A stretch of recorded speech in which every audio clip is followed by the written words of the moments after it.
Welcome back, Longview listener. I'm so glad you're here. This is a special episode, hot off the press. And you know this podcast is about helping you reframe the way you think about money, emotions, behavior, and time, but it's also going to help reframe the way you think about baseball. I love baseball, and I love the book Moneyball by Michael Lewis, and I really love the book Astroball by Ben Reiter.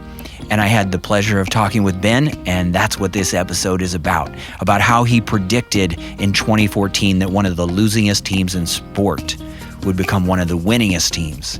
And that's exactly what the Houston Astros did. So how did they change? How did they evolve? How did they revolutionize themselves? That's the story. And this is the guy who sniffed it out, captured it, and is here to talk about it with me. I knew I liked Ben Reiter when I read his book, and especially as a person, I knew I liked him when I got to the end of his book, and he says, and this is a quote from the book, "The central lesson I took from the Astros has been the importance of focusing on process over outcomes. As it turns out, the process of writing a book in a single winter is harder on an author's wife and children than it is on the author. Alice, Madeline, and Celia Reiter put as much into Astroball as I did, and will always have that which resides just above my gut, my heart." I love that dedication to his family, and he is a great writer. Ben went to Yale and Cambridge. He works at Sports Illustrated. He's written over 26 cover stories for the magazine, has contributed to Time and The Village Voice. He frequently appears on radio and television stations across the U.S. and around the world, and is a regular commentator on the MLB network. I just can't tell you how grateful I am that he wrote this book, covered this story, captured it, and shared it with us. So enjoy this episode. Ben, thanks for being with me. Thanks for having me. I'm so excited to talk with you, and we did an event together in Houston where we talked with Jeff Luhnow, the general manager of the Astros, and there's so much to talk about here, but I want to say just a couple quick things. Number one, you are the guy who covered the Astros before they were successful. We sit here today on the edge of the 2019 World Series, where we'll see the Houston Astros play the Washington Nationals. And it's hard to think back to the days when you went on behalf of Sports Illustrated to write a story about the Astros. It's hard to imagine how ridiculous this would sound that you and I are going to be talking about the Astros in the World Series. Let's go back and talk to me about the genesis of the idea for going to Houston to cover the Astros. They were losing more than 100 games a year. We're one of the worst teams in sports. And you had the idea to go to Houston and dig into this? Well, in fact, Matt, they were the worst team over the previous 3-year stretch of any in half a century in Major League Baseball. They lost 106 games, 107 games, and 111 games. Things were going really badly. They were drawing local TV ratings of 0.0 in Houston, which meant that Nielsen couldn't verify that a single Houstonian had actually tuned in to some of these games. That's how bad they were. And that awfulness was really what drew me to them to begin with. I wanted to figure out what's going on down here. What's the plan? Is there a plan even? Now, I knew a couple of things. I knew that Jeff Luhnow, the GM of the team, was considered an extremely smart guy. He'd had a lot of success as the director of the scouting department for the St. Louis Cardinals. I knew that his top analyst, Sig Mejdal, had a similar track record, but all they did was lose year after year after year. That excited me, actually. So I reached out to the team, and I went through a pretty drawn-out period of negotiations about the type of access they would give me. Finally, they agreed to open their doors. All I said in return was that, look, I know you guys are getting killed all over the country. All I promise you is that I will come in with an open mind to, if I am able to get a look at what you're doing down here. So that's when it all started. This was back in June of 2014, in the days surrounding that year's draft, when they were about to have their third straight number one overall pick, because once again, they'd of course had the worst record in the league the year before. Certainly what I found when I went down to Houston was both eye-opening and surprising. So I love this idea that you were sort of a bottom seeker, inspired by the colossal failure.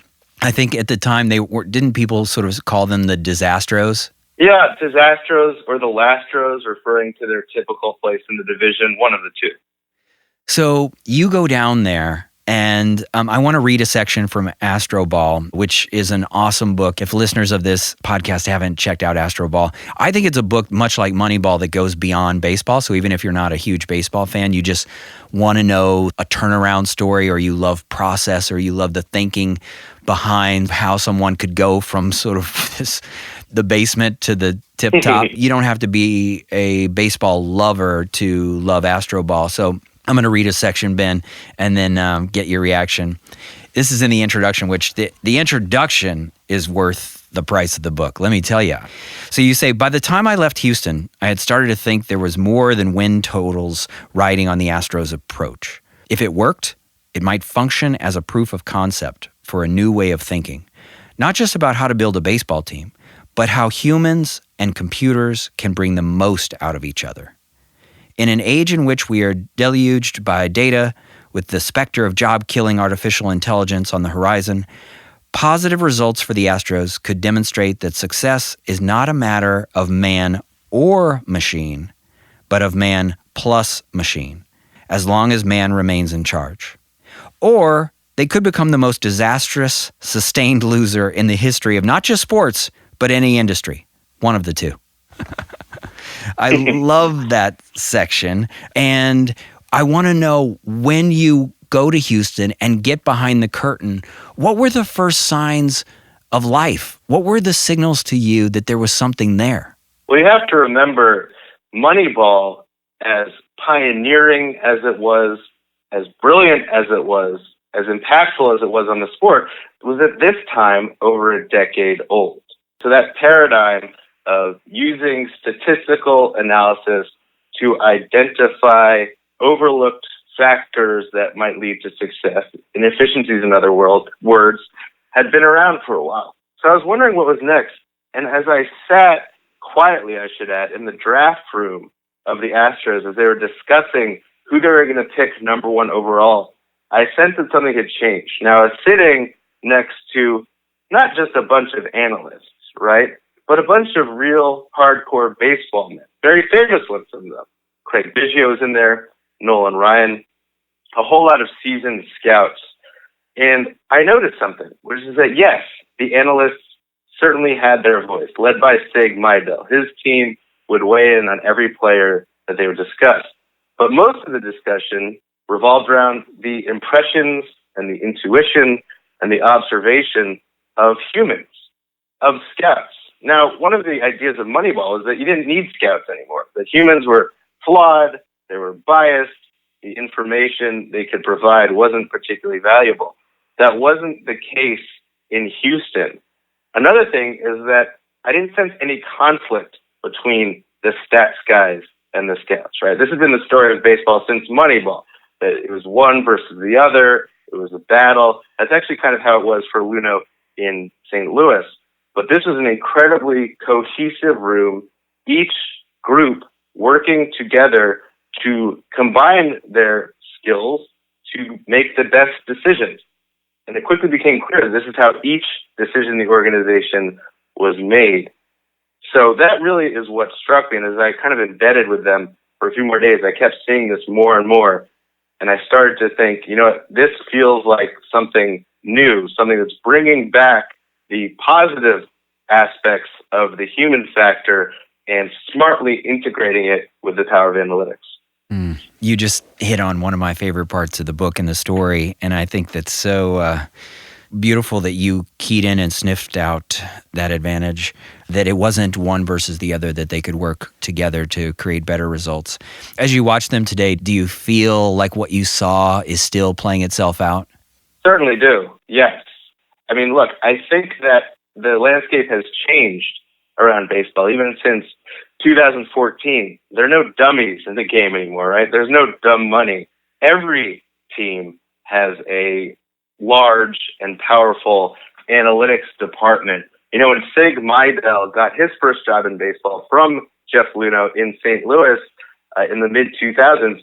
He believes, the fourth full-time analyst in Major League Baseball, right? As of recently, the Los Angeles Dodgers alone employ more than 20 of them. There are now hundreds of these people in the game. That kind of means that the playing field is leveled as far as the advantage you can gain from analytics alone. A lot of times, the X factor, what puts you over the top, are your people. And I think we see that in the Astros time and again, and how he's built this team, he being Jeff Luhnow, how he's continued to supplement it with smart trades for people like Zach Greinke and, of course, Garrett Cole. This team is certainly a legacy of that underpinning philosophy. But on top of that, they've continued to innovate in really, really interesting ways to be sure to maintain their dominance. And clearly, based on the fact that they're about to begin playing their second World Series in 3 years, they've succeeded. Yeah. Okay, so let's go back, you big, brave, bold predictor, you, Ben Reiter. 2014, you sniff out what's good in Houston, and you're like, I've got a feeling about these guys, and I want to tell my magazine, Sports Illustrated, that this should be a cover story. Now, you don't decide what's on the cover.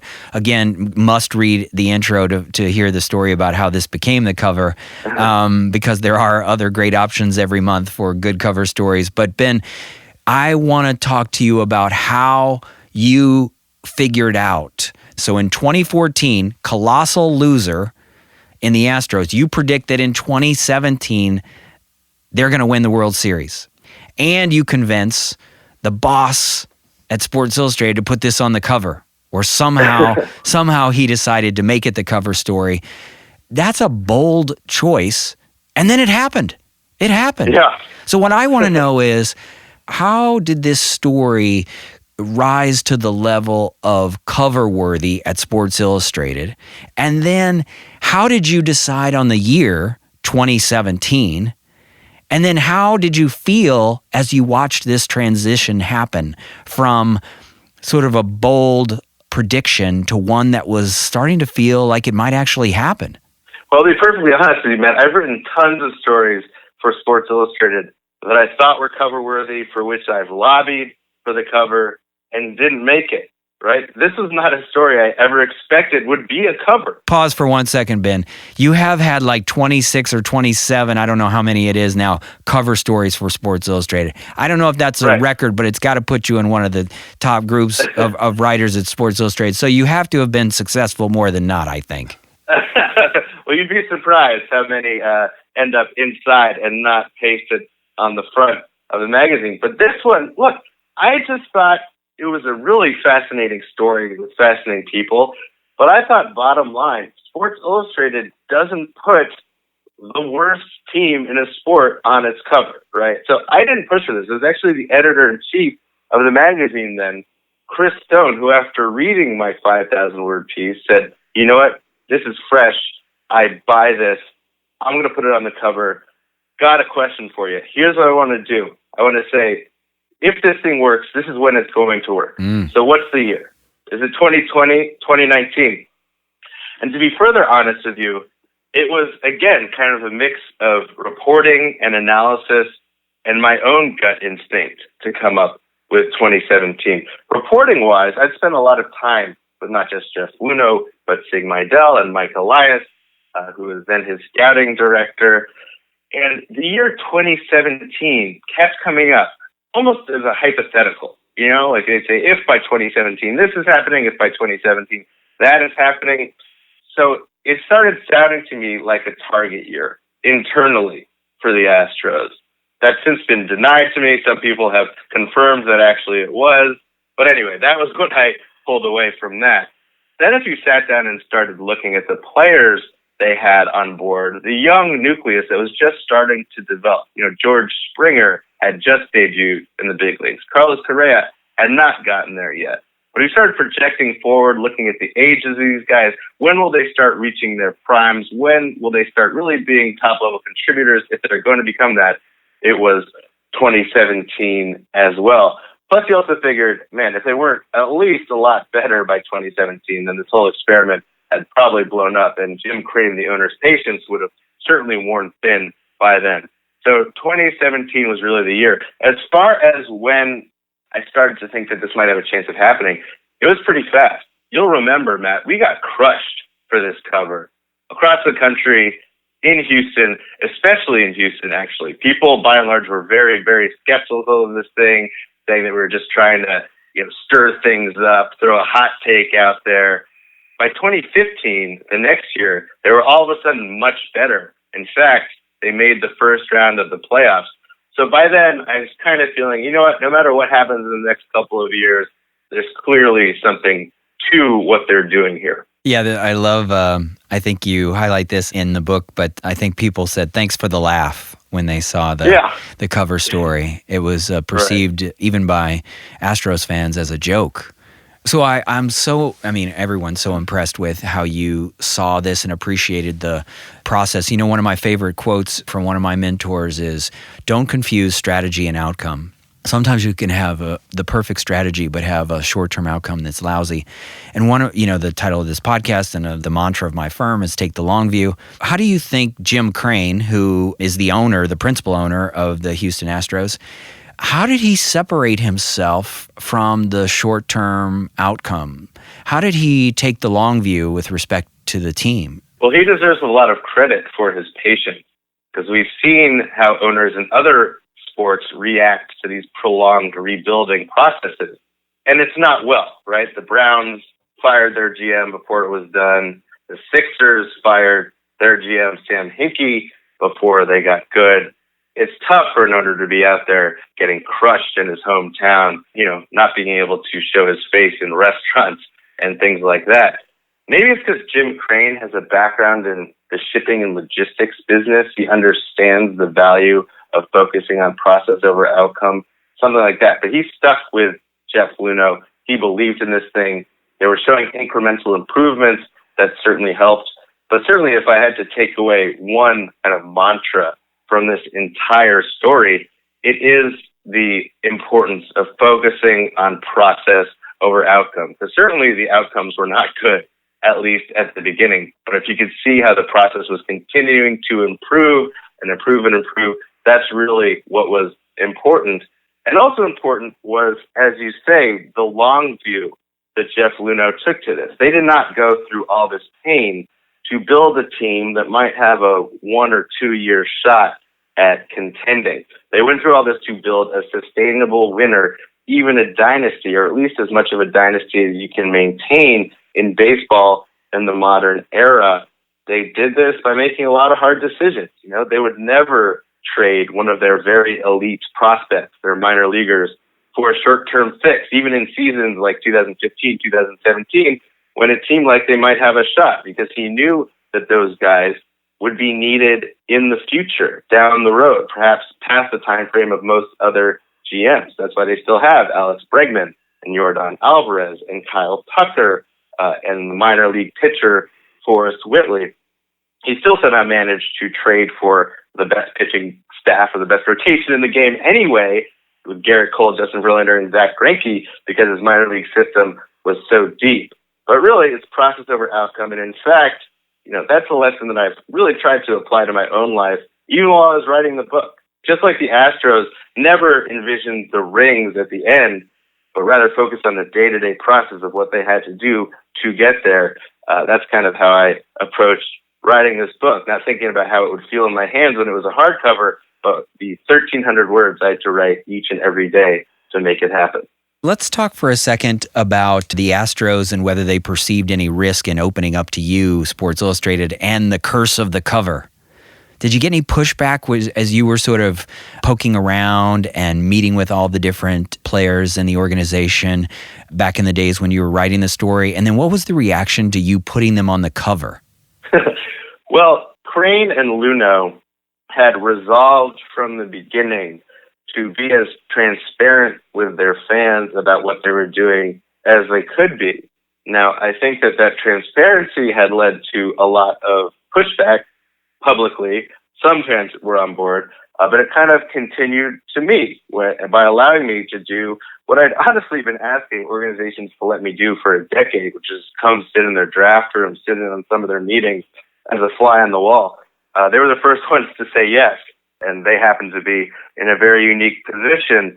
As far as the cover, I had no expectation it would be a cover. They certainly didn't have any expectation to be a cover. When I called Jeff Luhnow and told him it was going to be, he was kind of like, clearly wasn't thrilled about it, especially when the idea was to draw a bullseye around the target date, by which point their efforts should have borne fruit. I actually know they weren't entirely thrilled about it, not because of the jinx, just because of the public view of that it would create of what they were doing. But I know that after 2017, they were certainly okay with it, as a bunch of Astros employees got framed covers as Christmas presents.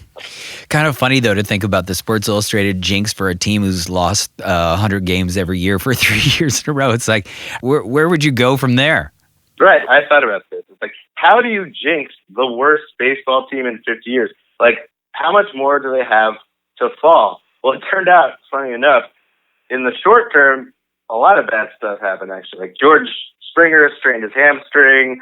Carlos Correa broke his leg in the minors. They didn't sign their number one draft pick, Brady Aiken. One of their minor league stadiums flooded, and another caught on fire. This all happened in like the couple of months after the story came out, but things got better from there. And a lot of people think that perhaps the unlikely result in 2017 might have put the myth of the SI jinx to rest for good.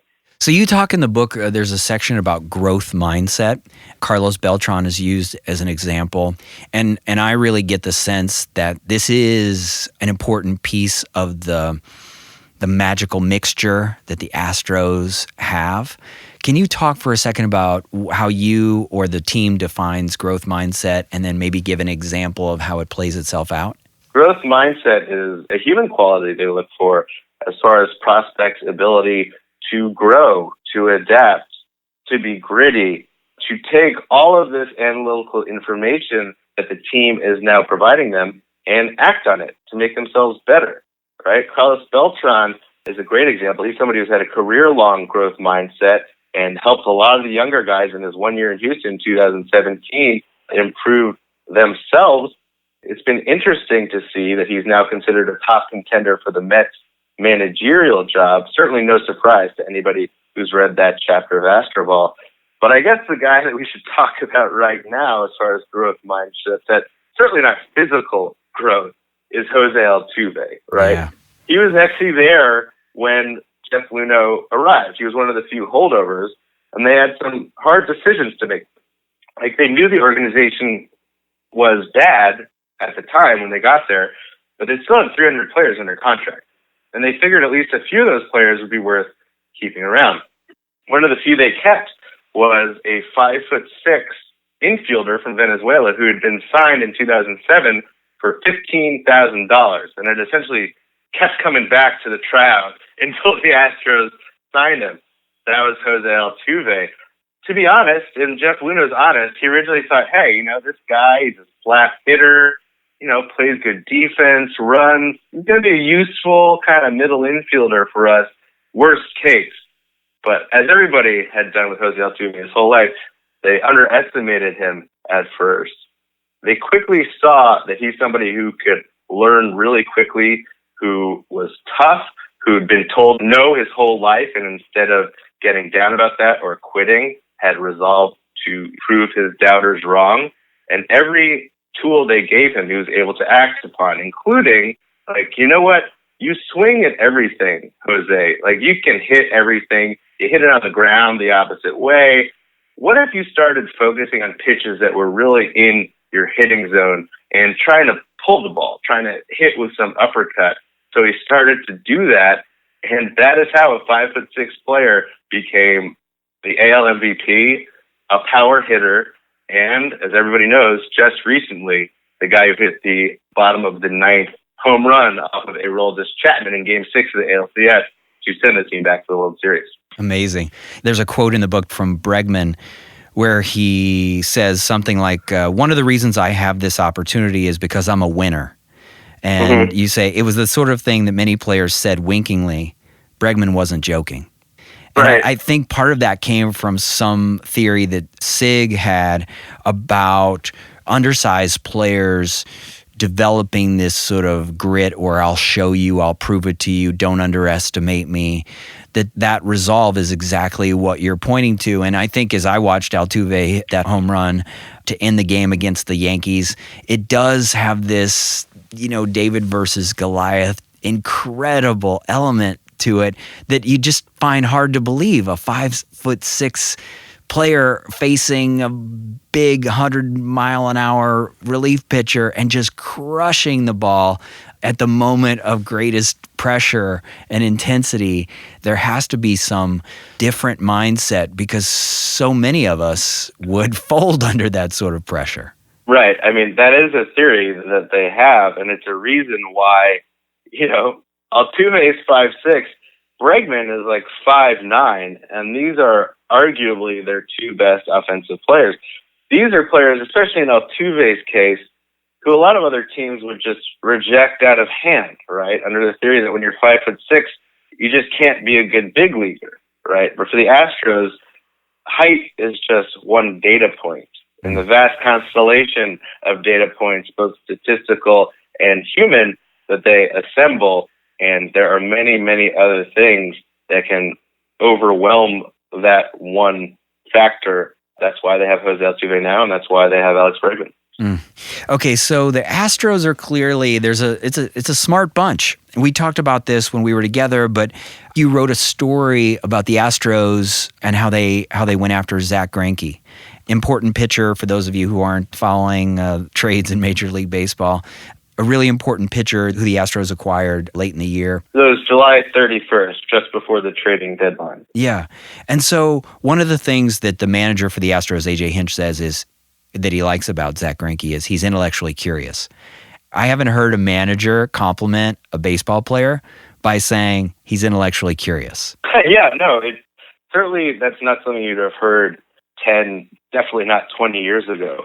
But it's a characteristic shared at minimum by their three aces, Justin Verlander, Garrett Cole, and Zach Greinke. They all came from other teams.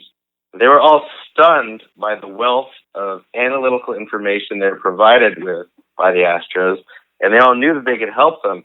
And, information sharing among those three aces is really important, even on top of the individual tools the Astros are providing them. But it's funny, generally, like, as I said, back in the 80s, the maxim was baseball players shouldn't be too smart. Like, you didn't want a smart baseball player. It was kind of a repetitive career. The idea was to do the same exact thing day after day after day. It was more of a reactive type pursuit. In fact, they did an event with Ron Darling, the former Mets pitcher and current announcer, in New York. And he was a pitcher for the Mets in the 1980s, and if you know anything about that team, it was one of the wildest groups in the history of sports. Like, anything went in that clubhouse. Drugs, booze, women, shady characters. You bring almost anything in except, Ron Darling said, for one thing, a book, right? Like, if you were caught reading a book in the clubhouse, you're going to be fined by the team's kangaroo court. Ron Darling was a graduate of Yale, so he would kind of sneak these things in. He loved to read. That's totally changed. Now, in fact, one of the factors the Astros consider for young players is their grade, because these players will have the opportunity to be provided with so much information, and they need to have the intellectual ability to process it and act on it. Certainly a change in the game. One of the sections in the book that I found interesting was this quote where I don't know if you're talking to an agent or someone else in baseball, but they're talking about Jeff Luhnow and the Astros, and they say, I want them to lose so effing bad because they're arrogant. But Jeff Luhnow's not paid to win popularity contests. He's paid to effing deliver, and he's doing that. Mm-hmm. And then there's another quote where the person says, I wouldn't vacation with him, but I'd work for him. Both those quotes for me highlight that while maybe not loved from a popularity perspective, people certainly they respect the process and the work that's happening there. Do you feel that in baseball? Do you think other teams are taking their Moneyball lessons to this sort of 2.0 version instead of man versus machine? Do you think more teams are catching on to this evolved level that you highlight in Astroball? Most certainly. it's certainly a respect/hate type of dynamic. The latter represented every time another team accuses the Astros of cheating by, using technology to steal signs or whatever. But you can see the respect part, first and foremost, by the fact that Luhnow's employees keep getting hired elsewhere. Mike Elias, who we talked about before, is now the general manager of the Baltimore Orioles. Sig Mejdal is actually Elias's assistant general manager in Baltimore. Another one of Luhnow's former assistants, David Stearns, is the general manager of the Milwaukee Brewers. All sorts of coaches have spread out across the league in better positions. The current bench coach, Joe Espada, is a top managerial candidate. We talked about Carlos Beltran. So, yeah, a lot of teams want to bring aboard people who've had a role in this process. And that's another reason why the Astros are so focused on innovating, because they know that if they just keep doing the same things the same way, they're not going to have an advantage in those things anymore pretty quickly. So I can only imagine that the book Astroball has been, especially satisfying for you, given their first World Series championship, the first in franchise history, seeing this change come full circle. Can you speak to how is this for you, being now at what feels like a whole nother level of success? Getting there in 2017 and the cover and then the book. What's this like for you, and what is your feeling about the future? Where do they go from here? Well, I'm somewhat reluctant to say it, but my preseason World Series prediction was actually the Astros beating the Nationals. What? So, you predicted the Nationals at the beginning of the year? Yeah, it's on Twitter. You can find it. You do have special talents. I don't know about that. I think I might have gotten lucky again. But, maybe made a good educated guess again, where you can say that, look, I think fundamentally one of the more amazing things about what Jeff Luhnow has accomplished is that the 2019 is, by almost every measure, superior to the 2018 team, which by almost any measure was superior to the 2017 team, the one that won. His team is getting better and better. In fact, how at the beginning we mentioned that between 2011 and 2013, they had the worst 3-year record for any major league club in 50 years. Well, now between 2017 and 2019 in the regular season, they had the best record for any major league team in 50 years. So that's a pretty stark encapsulation of the extent of this turnaround. And they've done it the same way that they kind of built the team, focusing on process, being patient, not making rash moves. They got cranky at the deadline, but Luhnow would have been perfectly fine, if a bit disappointed, if he'd ended up making no trade at all, if he didn't think that smart one presented himself. He wasn't going to do anything rash that might damage the future to fix a short-term problem. On top of that, they continue to innovate, particularly focusing on improving the players they have. Now, at the beginning, a lot of their efforts were focused on choosing the right players, kind of talent identification.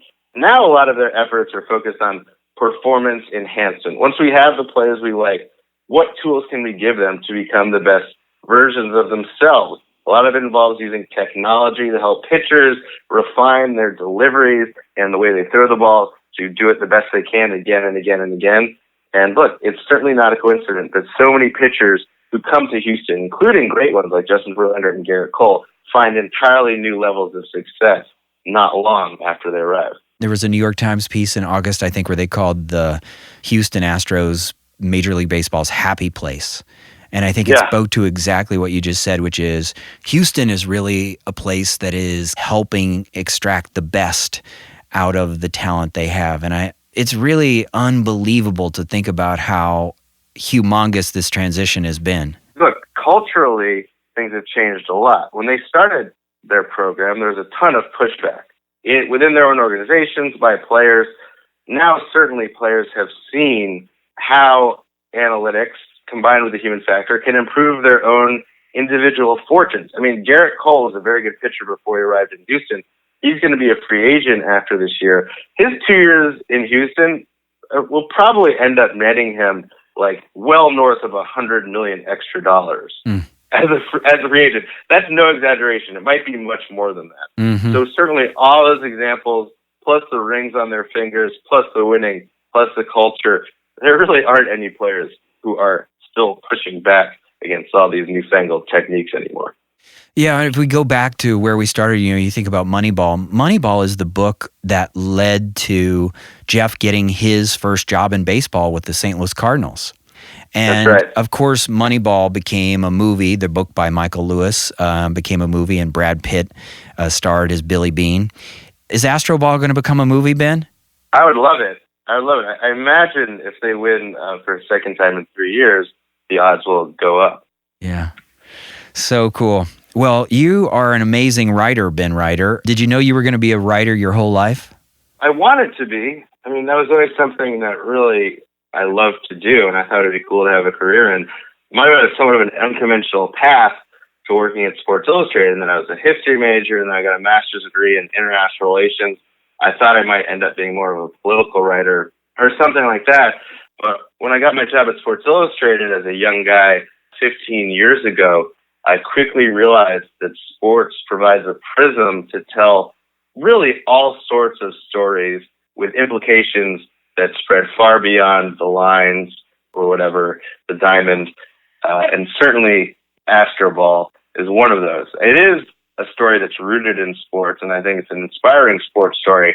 But the concepts and the lessons of what the Astros have done really can be applied to almost any industry and almost any pursuit. And I know that a lot of people in the finance and investing world, the educational world, are looking at some stuff that the Astros have done and thinking, how can we apply this to what we're doing? Mm-hmm. Well, how has the book been a game changer for you in your life? It's been wonderful. It really has. And it's given me opportunities to meet people like you.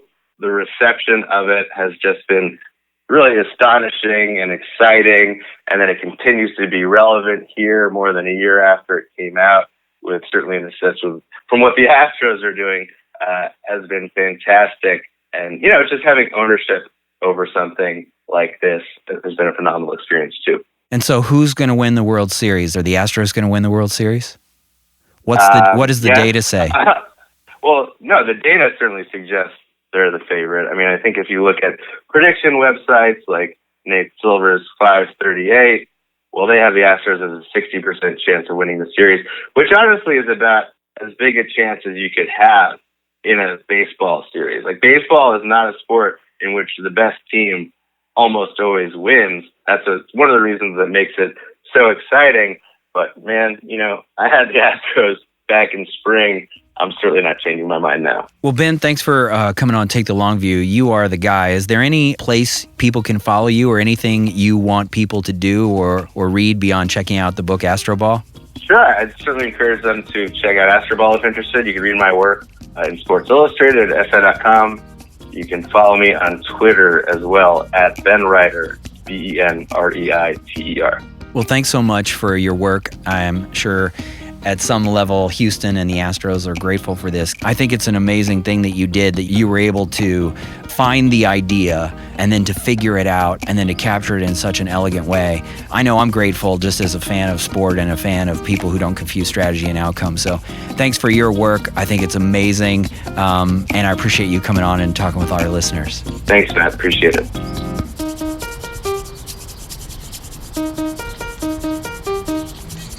How much would you spend to attend your dream sporting event? Please note, the information shared in this podcast is not intended as advice. The intent is to share meaningful experiences. I am likely not your advisor, nor wealth manager, nor financial planner, and my opinions are my own and not necessarily shared by Hill Investment Group. Investing involves risk. Consult a professional before implementing an investment strategy. Thank you.